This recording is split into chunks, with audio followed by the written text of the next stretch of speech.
Assalamualaikum. So today we learning about botany practical journal. Okay. So botany is a medical science subject and it has two parts: ecology and plant physiology.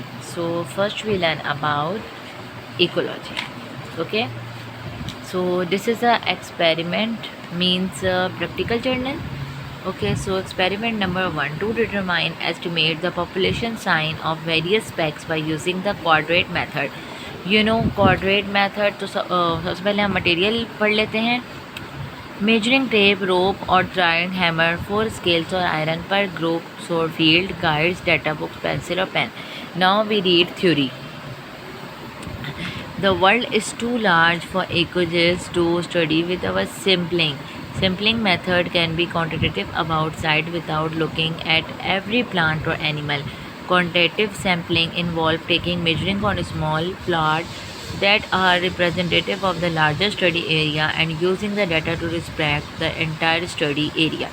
One of the most common convenient way to the measure ecological variable like abundance, species density.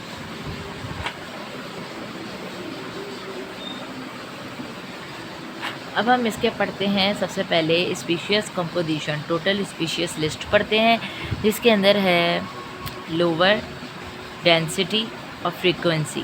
सबसे पहले हम पढ़ेंगे कि cover क्या चीज़ होती है. ठीक है, कवर यानी कि C1, the area of ground cover by the vertical projection of the aerial parts of plant, canopy and circumference of plant और one of more species is usually measure in square feet. अब हम पढ़ेंगे कि frequency क्या होती है.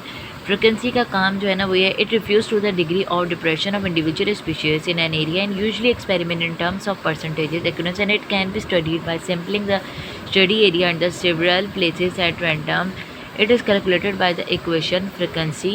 ये देखें, अब हमने ये बताना है कि फ्रीक्वेंसी को कैसे कैलकुलेट किया जाता है. Frequency percentage number of coordinate in which the species total number of coordinate studies. अब हम यहाँ पे पढ़ेंगे डेंसिटी क्या चीज़ होती है. डेंसिटी का मतलब होता है the number of plants per unit area and express as number square meter, stem area etcetera. Most often used for tree और large plant. Density calculated by the equation. Density को कैसे कैलकुलेट किया जाता है. Density is equal to total number of individual of species in all coordinate, total number of coordinate. अब हम यहाँ पर इसको कैलकुलेट करके दिखाएंगे. ये देखें, इस तरह से तो कवर 3 भी है, फ्रीक्वेंसी का F3 है, रिलेटिवली का डेंसिटी Z3 है, इम्पोर्टेंस वैल्यू इंडेक्स मौजूद है और प्रोसीजर मौजूद है. अगर आप कहते हैं तो मैं प्रोसीजर भी थोड़ा सा पढ़ के बता देती हूँ. प्रोसीजर काफ़ी लॉन्ग है और यहाँ लिखा हुआ है अंडरलाइन साइंटिफिक नेम्स.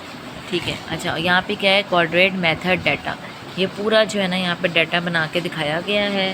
तो ये देखें, ये पूरी जो है एक कैलकुलेशन है, इस तरह से पूरा डाटा बनाया हुआ है. ठीक है, ये देखें यहाँ पर भी कोऑर्डिनेट नंबर 9, कोऑर्डिनेट नंबर 10, 11, 12, 13, 14. ठीक है, देखते हैं ये कहाँ तक जो है पूरा कोऑर्डिनेट किया गया है इसको.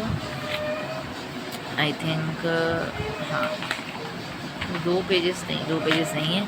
यहाँ पे ये देखें 15 तक जो है वो कोऑर्डिनेट का चार्ट बनाया गया है और अब यहाँ पर इसका पूरा डाटा लिखा गया है. ठीक है, डाटा के अंदर क्या सीन है, ये डाटा के अंदर total number of coordinate studied 15, यानी टोटल जो है हमारे 15 कोऑर्डिनेट नंबर हैं. सही है, जिसके अंदर से स्पीशीज लिस्ट वगैरह लिखी हुई है. ये इनकी काउंटिंग है, नंबर है और ये इसका C1, D1 और F1 कितना कितना है हमने ये बताया है. ठीक है, यहाँ पर भी इसकी पूरी कैलकुलेशन बताई गई है. ठीक है, ये सारी कैलकुलेशन है. यहाँ पर भी इसके 4, 5, 6, 7, 8, 9, 10, 11, 12, 13, 14, 15. यहाँ पर भी इसकी पूरी जो है वो कैलकुलेशन अच्छे से बताई गई है. ये देखें, CS ऑफ ऑल प्लांट्स, सब सारा कुछ जो है कवर 3 प्लांट्स का बताया गया है. प्लांट्स का 3, 4, 5 बताया गया है. यहाँ पे डायजीरिया, मोनिसिटा सारे जो हैं वो साइंटिफिक नेम्स हैं. ये देखें, आप चेक कर लें. ये 8, 9, 10, 11 यहाँ पे ये डाइकेंथियम और विक्लोपेट्रम, सैंडियम, ये जितने भी नेम्स होते हैं ना ये साइंटिफिक नेम्स होते हैं. प्लांट नंबर 15, ये फार्मूला बताया गया है C3 का, C1 of an individual species, C1 of all species, total C3 of all species कितने 99.98%। ठीक है, अब यहाँ पर D3 प्लांट्स का बताया गया है और यहाँ पर जो है यहाँ पर भी सारी कैलकुलेशन बताई गई है, इधर भी सारी कैलकुलेशन बताई है इन्होंने, और इसका एंड जो है ना वो कभी नहीं होना, मुझे तो यही लग रहा है। ये बहुत ज़्यादा लॉन्ग जो है वो कोऑर्डिनेट मेथड है, तो मज़ीद वीडियो मैं आगे करके बताती हूँ आपको कि किस तरह कोऑर्डिनेट मेथड को कैलकुलेट करते हैं। अल्लाह हाफ़िज़।